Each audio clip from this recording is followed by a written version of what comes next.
আসসালামু আলাইকুম বন্ধুরা, আজকে আরেকটি নতুন ভিডিও নিয়ে হাজির হলাম।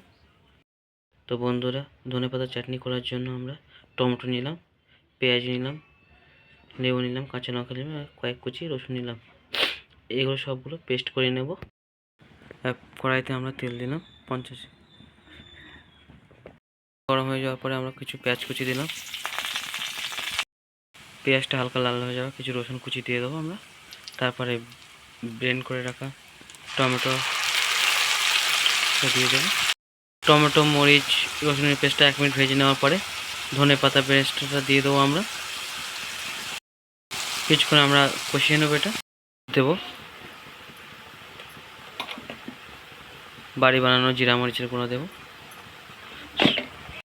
স্বাদ মতো লবণ দিয়ে আমরা এটা কিছুক্ষণ কষিয়ে নেব। ধনিয়া পাতা টমেটো চাটনির স্বাদটা বানানোর জন্য আমরা দু কুচি পাতি লেবু চেপে দেবো।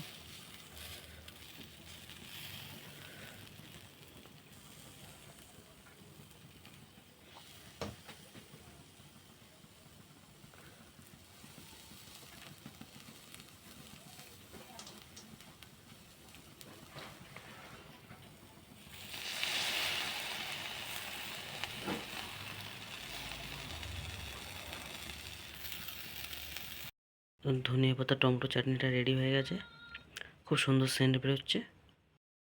তো বন্ধুরা, চাটনিটা ভাতের সঙ্গে পরিবেশন করলাম, খুব সুন্দর হয়েছে। খেতে বসলাম এই আজকে এখানেই শেষ করলাম বন্ধুরা, দেখা হচ্ছে পরের ভিডিওতে। ধন্যবাদ।